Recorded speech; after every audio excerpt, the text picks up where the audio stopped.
Hello à tous et bienvenue dans Pop Thérapie. Aujourd'hui, on est en format mini-pop, donc un épisode court avec un seul sujet bien précis, toujours accompagné d'Anaïs. Hello! Et aujourd'hui, ce sujet, c'est Taylor Swift. Mais pas Taylor Swift de façon générale. Aujourd'hui, on a un angle très précis, les couleurs dans ses chansons. Pas les couleurs de ses tenues de scène, pas l'esthétique de ses clips, même si on en parlera sûrement un peu en chemin. Non, vraiment, aujourd'hui, c'est les couleurs dans ses paroles, dans les mots qu'elle choisit, dans les images qu'elle construit. Parce que Taylor Swift n'utilise pas les couleurs pour faire joli. Elle les utilise comme un langage. Et une fois qu'on a compris ce langage, on ne peut plus écouter ses chansons de la même façon. Donc, voilà comment on va procéder. On va avancer couleur par couleur, du rouge au bleu, en passant par le maroon, le doré, le blanc, le noir. Pour chaque couleur, on regarde quelle chanson l'utilise, comment, et ce que ça dit de sa façon de penser l'amour, la perte ou encore le temps qui passe. Et à la fin, on vous glissera une petite anecdote sur son processus d'écriture qui va mettre tout ça en perspective. Alors c'est parti, je te laisse ouvrir le bal, Anaïs. Eh oui, on va commencer par la couleur rouge, avec l'amour qui déborde. C'est la couleur la plus évidente, la plus revendiquée et pourtant la plus complexe de son répertoire. En 2012, Taylor Swift sort son quatrième album. Elle l'appelle Red, pas Heartbreak, pas Fire, pas un titre en tout cas métaphorique comme on a pu connaître par le passé, juste Red, une couleur. Et dans les notes qui accompagnent l'album, elle explique pourquoi. Elle dit que les émotions qu'elle voulait capturer sur cet album lui semblaient rouges. Des émotions qui débordent, qui ne peuvent pas être contenues, qui brûlent. L'amour obsessionnel, la jalousie, le chagrin brutal des premières semaines après une rupture. Ces choses-là, pour elle, sont rouges. Et la chanson titre Red est une démonstration parfaite de sa façon d'utiliser les couleurs comme langage émotionnel. Elle y compare différents types d'amour à travers différentes couleurs. Certaines relations sont dark gray, aka gris foncé, terne, plate, sans relief. D'autres sont midnight blue, donc bleu nuit, quelque chose de mélancolique et de doux. Puis il y a lui, cette relation-là, que tout l'album essaie de mettre en mots et qui est rouge, juste rouge, incontrôlable, impossible à ignorer, impossible à ranger quelque part. Ce qui est fort, c'est que Taylor Swift ne dit pas cette relation était intense. Elle dit rouge. Et vous savez exactement ce qu'elle veut dire. Elle fait confiance à la couleur pour porter le sens. C'est du travail d'autrice, pas juste du travail de pop star. Mais l'exemple le plus célèbre du rouge dans sa discographie, c'est All Too Well, et particulièrement la version longue de 10 minutes, qui est sortie en 2021 sous la réédition de Red. Dans cette chanson, il y a une image qui revient, une écharpe rouge. Elle l'a laissée chez lui, il ne lui a jamais rendu. C'est tout. C'est une anecdote plutôt banale. On a tous laissé un truc chez un ex, mais dans la chanson, cette écharpe rouge devient le symbole de tout ce qui a été gardé, retenu, confisqué. La partie d'elle-même qu'elle n'a pas récupérée en partant. L'amour qu'elle a donné et qui n'est pas revenu. Elle ne dit pas tout ça explicitement. Elle dit juste l'écharpe rouge et la couleur fait tout le travail. Et on va aborder la couleur numéro 2, autrement dit le maroon, l'amour qui a grandi. Donc le maroon, c'est pas du marron, c'est plutôt une sorte de rouge qui tire vers un rouge très sombre, un peu lit de vin. Donc, après avoir parlé du rouge, il faut absolument parler du maroon. Parce que c'est là que la comparaison devient vraiment intéressante. En 2022, sur l'album Midnight, Taylor Swift sort une chanson qui s'appelle Maroon. Et ce titre-là, c'est une réponse directe à Red. Pas une suite, pas une réconciliation, plutôt une relecture. Le maroon, c'est ce que le rouge devient avec le temps. Si vous mélangez du rouge avec du brun, avec de la lumière qui passe et avec les années, vous obtenez du maroon. C'est le rouge qui a vieilli. Et c'est exactement ce dont parle la chanson. Là où Red décrit un amour dans le feu de l'action, violent, urgent, douloureux, Maroon regarde en arrière. C'est une chanson de mémoire. Elle parle des mêmes types d'émotions, les mêmes types de moments intenses dans une relation, mais depuis l'autre côté du temps. Il y a des images très concrètes dans Maroon, du vin renversé sur une chemise blanche, la couleur du sang, les lèvres après avoir bu du vin rouge. Tout tourne autour de cette idée que le rouge s'imprime, qu'il laisse des traces et surtout qu'il tache. Le maroon, c'est la tache qui reste après que le rouge est séché. Et il y a quelque chose de profondément mature dans ce choix. À 22 ans, elle écrivait sur le rouge, tout ce qui brûle. À 32 ans, elle écrit sur le maroon. C'est tout ce qui reste. Ce n'est plus la même douleur, c'est une douleur qui a été digérée, retournée, regardée depuis assez loin pour être nommée sans crier. C'est peut-être l'évolution la plus nette de toute sa discographie, voir comment une même couleur se transforme avec l'âge de celle qui la porte. Et nous pouvons passer à la troisième couleur, le doré, la lumière qui illumine ou tout simplement qui aveugle. Et là, on entre dans quelque chose de plus ambigu. Parce que le doré, chez Taylor Swift, ce n'est pas une couleur simple. Il peut être la plus belle chose du monde ou quelque chose de presque dangereux, selon la chanson. Commençons par sa version la plus lumineuse. Dans Daylight, sur l'album Lover, sorti en 2019, elle fait quelque chose d'assez remarquable sur le plan de la structure. Pendant toute la chanson, elle compare l'amour à des choses sombres et intenses. Le rouge sang, les flammes dans la nuit, quelque chose qui brûle.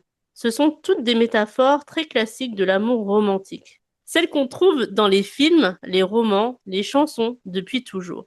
Et puis, à la toute fin, elle fait volte-face. Elle dit non. En fait, l'amour, ce n'est pas ça pour moi.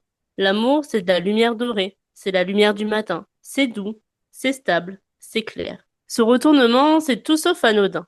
Elle est en train de dire qu'elle a passé des années à romantiser les relations chaotiques, les amours intenses et destructeurs. Tout ce que Red représente et qu'elle a finalement compris que ce n'est pas ça l'amour. L'amour, c'est doré, c'est lumineux, c'est calme. Le changement de couleur à la fin de Daylight, c'est un changement de définition de l'amour en entier. Mais le doré a aussi une version plus sombre dans sa discographie. Dans Gold Rush, sur Evermore, la couleur dorée devient presque une menace. La chanson parle de quelqu'un de tellement rayonnant, tellement désirable, que le regarder, c'est presque douloureux. Et elle choisit de ne pas s'en approcher. Pas parce qu'elle ne veut pas, mais parce qu'elle sait que tout le monde veut ce qui brille. Être avec quelqu'un de doré, c'est partager cette lumière avec tout le monde, et elle ne peut pas le posséder. Personne ne peut. Même couleur, deux chansons, mais pourtant deux rapports à l'amour complètement différents. Dans Daylight, le doré est ce qu'elle a trouvé. Dans Gold Rush, le doré est ce qu'elle ne peut pas avoir. Et on continue avec la couleur 4, le blanc. Le début et en même temps la fin des choses. Le blanc, dans les chansons de Taylor, c'est la couleur du commencement, de l'innocence, de ce qui n'a pas encore été abîmé. L'exemple le plus emblématique, c'est Love Story sur Fearless en 2008. Elle a 18 ans, elle se décrit en robe blanche, elle parle de Roméo et Juliette, d'un amour de conte de fées. Le blanc, ici, c'est la pureté totale. Une jeune fille qui n'a pas encore eu le cœur brisé, qui croit encore que l'amour ressemble à ça. Ce qui est bouleversant avec le recul, c'est qu'on peut la réentendre chanter exactement les mêmes mots sur les Taylor's Version, les réenregistrements de ses anciens albums qu'elle a fait à partir de 2021 pour reprendre la possession de son catalogue. La version 2021 de Love Story, c'est une femme de 31 ans qui rechante les mots d'une fille de 18 ans. La robe blanche est toujours mentionnée, mais la voix, elle, porte 31 ans de vie. Et ça change tout. Le blanc reste dans les paroles, mais il résonne différemment. Il y a aussi Dress, sur Reputation en 2017. Là, le blanc revient, mais dans un registre complètement différent. Elle parle d'une robe blanche qu'elle ne porte que pour quelqu'un. C'est intime, c'est sensuel. Le blanc n'est plus la pureté publique de Love Story, c'est quelque chose de privé partagé avec une seule personne. La couleur est la même, mais ce qu'elle signifie a entièrement changé. Et puis, dans New Romantics, sur 1989, elle parle de transformer la douleur en quelque chose de plus grand et les images sont presque totalement blanches. Des salles de bal vides, des lumières froides. Le blanc ici, c'est l'espace avant que quelque chose arrive. Le vide qui précède, c'est la page blanche, littéralement. Et passons à la cinquième couleur qui est le noir, qui représente la colère, la protection, mais surtout la métamorphose. Et attention, parce que le noir, chez Taylor Swift, ce n'est pas une couleur de tristesse. C'est une couleur de protection, de pouvoir, parfois de colère froide. L'album le plus noir de sa discographie, c'est Reputation. en 2017. Et le contexte est important pour comprendre pourquoi. Elle vient de passer 2 ans à être très publiquement attaquée.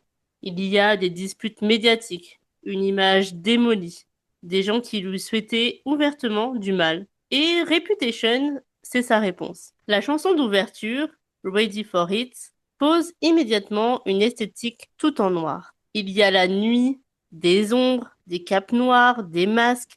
C'est une Taylor Swift qui dit: vous vouliez une vilaine, eh bien vous l'avez. Mais ce noir-là, c'est du noir choisi, un noir qu'elle a mis elle-même comme une armure. Dans Getaway Car, la nuit est noire, mais c'est aussi la couleur de l'excitation, de la fuite, de quelque chose d'interdit, voire d'électrique. Le noir, ici, n'est pas sinistre, il est juste complice.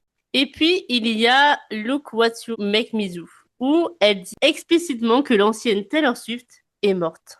C'est une métaphore assez sombre, une sorte de mise en scène de sa propre disparition symbolique. Le noir de Reputation entier, c'est un deuil de soi-même pour faire naître quelqu'un de plus dur. Quelqu'un qui ne peut plus être aussi facilement blessé. Mais la nuance, elle est importante. C'est que le noir chez Taylor Swift n'est jamais le bout du chemin. Reputation se termine sur des chansons beaucoup plus lumineuses. On y trouve Dress, New Year's Day, comme si elle avait traversé toute cette noirceur pour arriver à quelque chose de plus doux. Le noir n'est pas sa destination, c'est juste une phase de transformation.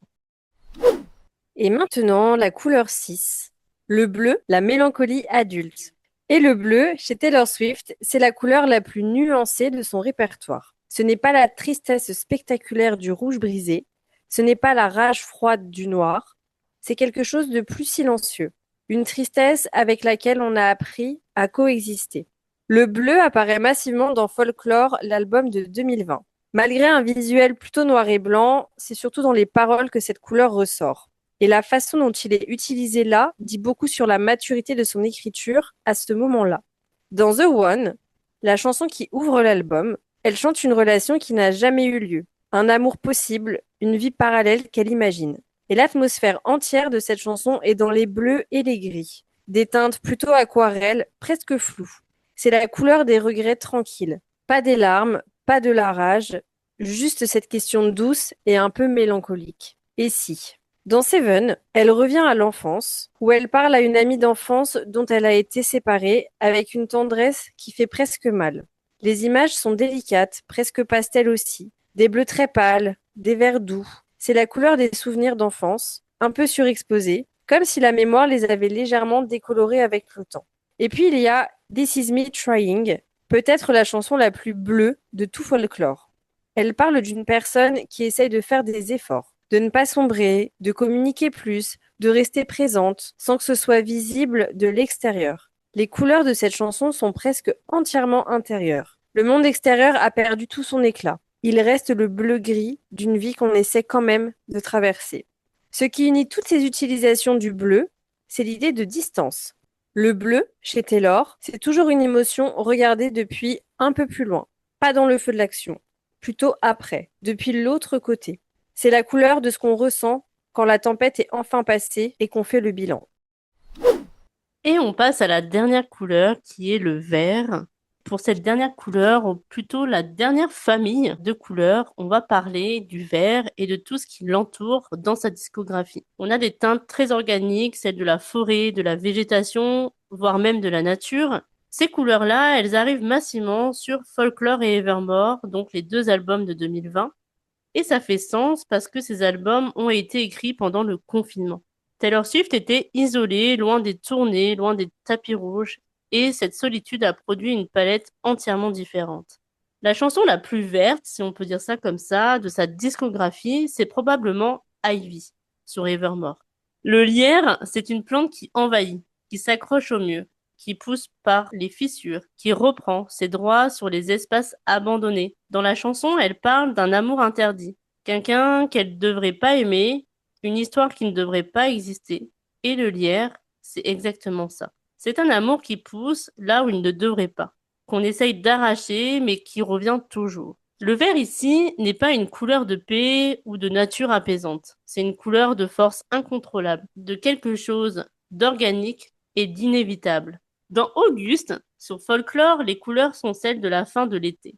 Un vert qui commence à jaunir, des lumières chaudes et légèrement fanées. C'est la chanson d'une relation qui s'est terminée avant même d'avoir commencé. Vécue de l'intérieur par quelqu'un qui sait que l'autre partira, le vert de fin d'été, c'est la beauté de quelque chose qui est déjà en train de mourir.